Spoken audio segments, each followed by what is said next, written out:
महविश ज़ैन के घर आती है ताकि वो ज़ैन की माँ की तबीयत पूछ सके। मदीहा बेगम महविश को देखकर बहुत खुश हो जाती हैं और कहती हैं कि आओ महविश, मैं तुम्हारा ही इंतज़ार कर रही थी, कैसी हो तुम। जिस पर महविश ज़ैन की माँ को बहुत मस्के लगाती है और कहती है कि आंटी, मैं तो बहुत ज़्यादा परेशान हो गई थी, शुक्र है कि आप ठीक हैं।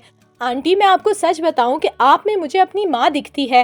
बेशक मुनीज़ा आंटी मेरी सौतेली माँ हैं, लेकिन कभी भी उन्होंने मुझे अपनी सगी बेटी की तरह ट्रीट नहीं किया।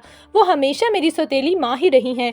ये सुनकर मदीहा कहती है, महविश तुम ऐसी बातें क्यों कर रही हो, क्या कोई बात हुई है। जिस पर महविश आंखों में झूठ मूठ के आंसू लिए कहती है कि जी आंटी, मुनीज़ा आंटी ने वो जोड़ा जला दिया है जो आपने मुझे शादी पर पहनने को दिया था। मैं इतनी खुश थी कि मैं आपका जोड़ा पहनूंगी, लेकिन उन्होंने मेरी खुशी की कोई परवाह नहीं की। वो मुझे तकलीफ देना चाहती हैं। उनकी हर मुमकिन कोशिश होती है कि मैं कभी भी खुश ना रह सकूं।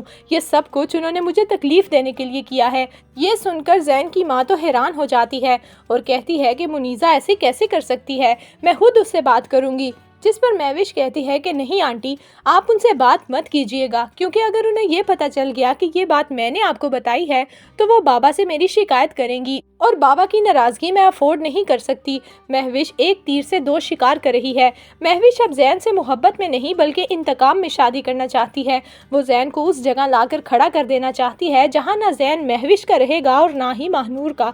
महविश कहती है कि ज़ैन तुम्हारे दिल में बेशक कोई भी हो, लेकिन तुम्हारी ज़िंदगी में सिर्फ और सिर्फ मैं होंगी।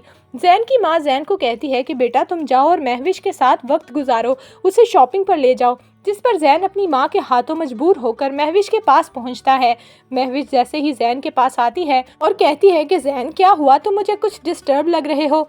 जिस पर ज़ैन कहता है, नहीं महविश, मैं बिल्कुल ठीक हूँ, चलो आओ तुम्हें शादी की शॉपिंग करवाऊँ। ये सुनकर महविश कहती है, नहीं ज़ैन, मेरा अभी दिल नहीं है, मेरी तबीयत ठीक नहीं है, मैं अभी नहीं जा सकूँगी। महविश पहले तो ज़ैन से बेइंतहा मोहब्बत करती थी, लेकिन अब वो ज़ैन को भी एटीट्यूड दिखाने लगी है, क्योंकि उसे बहुत अच्छे से पता चल चुका है कि मदीहा आंटी ज़ैन की शादी महविश से ही करवा कर दम लेंगी।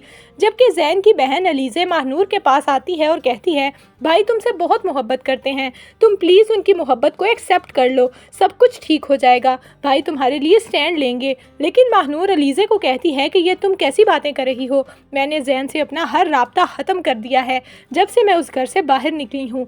ज़ैन महविश का है और उसे महविश से ही शादी करनी चाहिए। तो दोस्तों, आपके ख्याल में क्या महविश का ये राज शादी से पहले ही ज़ैन के सामने खुल जाएगा? आपकी इस बारे में क्या राय है, हमें कमेंट्स में ज़रूर दीजिएगा।